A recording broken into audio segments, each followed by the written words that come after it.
Hey, what's up, everybody? Mike Lindsley with you, back here at the Phoenix Sports Restaurant, enjoying an afternoon with some horse racing on the big boards here on the TVs and all the rest. And you can come here any day during the week and place your bets. Remember, Dark Tuesday, of course, no Saratoga races, but every other day you can do just that here. You can place your bets. You can enjoy your all-you-can-eat spaghetti and meatballs or steak or boneless wings at special prices.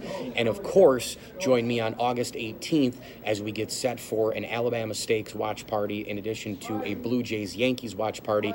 I'll be giving away a Batavia Downs Stay and Play package, a foursome to Timberbanks, and of course a swag bag to everybody who participates and comes in as an entry prize. They're going to have $2 can specials. It's going to be an awesome, awesome time.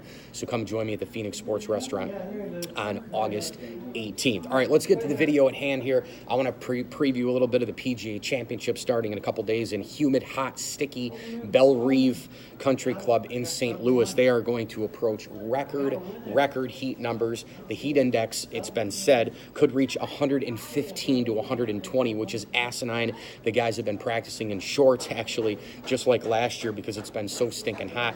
But this tournament, to me, it doesn't really have a lot of the luster that the other majors do. Think about it. The Masters has the first major of the year feel. It's the buzz. Golf is here. Winter's over, etc.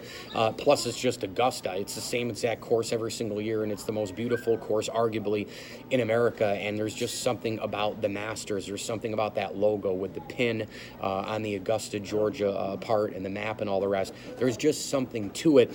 The U.S. Open is our championship, despite the fact that the USGA, according to some, tries to mess with the courses a little too much. And then, of course, the Open Championship takes on really its own life. It takes on an across-the-pond feel, an old feel, the Claret Jug, the oldest major, and it's just a special thing. It's almost like the Stanley Cup of golf, if you will. And the PGA doesn't really have a ton. I mean, it does have the top 25 players. It does have a ton of money. It's another chance for people to win a tournament. It's a chance to go up in the FedEx rankings. It's a chance to, of course, this year in a Ryder Cup year, maybe if you're a Jimmy Walker, for example, and you're 21st in Ryder Cup points, you pull a win, you win your second PGA, all of a sudden you might go ahead and vault yourself into a top 8 situation where you make the Ryder Cup team. So there is a lot at stake, and I have my eye on a couple of guys in this Ryder Cup. Number one, Justin Thomas. This guy won the World Golf this past weekend at Bridgestone and was unbelievable. We're talking about a guy who has a plethora of wins. He won the PGA last year.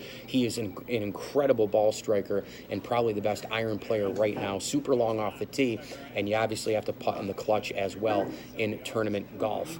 In major tournament golf, you need to putt double time. You need to make more clutch putts, and Justin Thomas right now is probably the best player in the world. Now, that changes week to week. His buddy Jordan Spieth is another guy I would look to. He struggled all year with his putter, except at the Open Championship, he did show some big-time moments where maybe he's got some of that putter, putting magic back, which enabled him to win multiple major championships. I love this battle here between Thomas and Spieth. I think both of them are going to have really good PGA championships. I would predict both of them to end up in the top 5. What about Tiger Woods? You have a situation here with Tiger. The guy did not look healthy, of course, in the last tournament at Bridgestone, at Firestone in the World Golf. He was really, really shaky, and his swing speed was down about 5.5 miles per hour from a few tournaments early in the year, and people said that he looked a little physically challenged towards the end of that round. Was his back bothering him or his knees bothering him? I'm not really sure, but the reality here of Tiger Woods is this is going to be another steep challenge for him to try and go win at Belle Reve. The PGA Championship, to me, it doesn't matter where it's played. Whistling Straits, Kiowa, it could be at Bethpage in a year.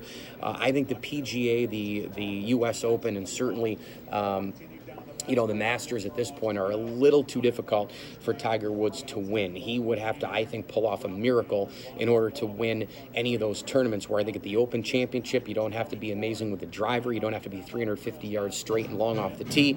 You can have your opportunities to hit your irons and let the ball kind of carry along the fairway. But there's another name to watch. I think Rory McIlroy, again, at Firestone this past weekend, looked unbelievable.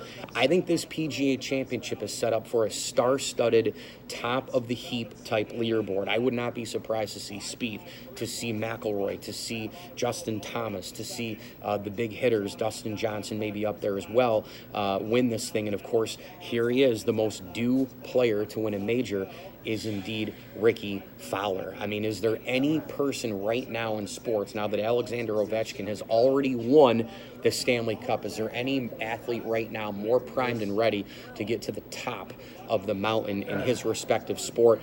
Ricky Fowler right now, to me, is a number one. He has been the guy who's had top fives. He's had top tens. He's come so close in major championships the last 4 or 5 years. He's had a bunch of runner-up finishes.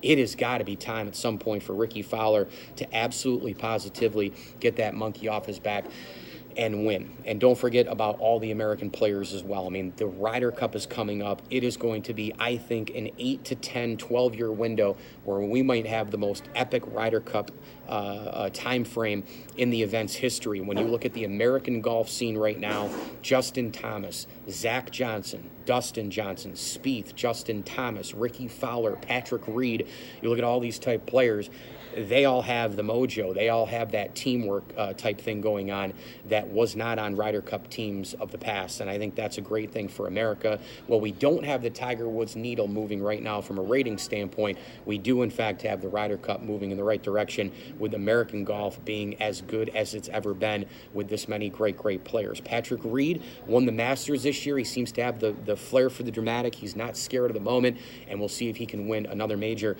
coming up in the PGA Championship. As far as this PGA Championship goes, though, I do think the favorite is Justin Thomas based on how he played this past week. But I'm actually going to pick Jason Day to win the PGA Championship. I have a funny feeling about Jason Day, big hitter. He's a streaky player when he gets going. I think Jason Day captures his second major championship. I'll take Jordan Spieth number 2. I'll take Justin Thomas in there at number 3. I think Rory McIlroy also finishes with a top 5. Again, I think this is going to be a top level, top of the heap type field, a star-studded leaderboard, but I will take Jason Day to win it. And again, remember, Jason Day and Dustin Johnson, they have a ton of major championships that are still to be won, in my opinion. I mean, each of those guys have won, but when you think about the situation with Jordan Spieth and Rory McIlroy, they're already considered at their young age all-time players because they've won major championships. There's something to be said for winning a major. Would you rather have 19 PGA Tour wins and 1 major, or would you rather have 12 wins and 3 of those being major championships? I think most people would for sure take the latter. This video here is brought to you by the place I'm in right now, the Phoenix Sports Restaurant. Make sure you come join me on August 18th. It's going to be a dual watch party. Yankees, Blue Jays, of course, 1 o'clock, and then the Alabama Stakes from Saratoga, one of the great races in the country, probably the second best female race behind the Kentucky Oaks in the United States of America. We're going to have a great event here. Everybody who comes in, you get an entry prize and all-you-can-eat cheese pizza. They're going to have $2 can specials, and we're going to raffle off some great prizes as well, including a Batavia Downs stay-and-play package and a foursome at Timber Banks Golf Club. Don't forget Phoenix Sports Restaurant, an official sponsor of the ML Sports Platter. Get me on Snapchat and Instagram, Mike L Sports 1979. You can hit me on Twitter as well at Mike L Sports. Visit my website, pinstripepassion.com, for my Yankees and baseball commentary. And this here is 9 Minutes with Mike Lindsley, all over YouTube, Facebook, and IGTV. And you can download my podcast via Spotify, iTunes, and Google Play Music. It's the ML Sports Platter. Just had Keith Law on from ESPN. He's a senior baseball writer and author of Smart Baseball. You catch him on the Buster Olney Baseball Tonight podcast. I've got Linda Cohn from ESPN coming on tomorrow, so make sure you download my podcast where your podcasts are found on your smartphone device. One more thanks to the Phoenix Sports Restaurant, and as I always tell you, enjoy the games.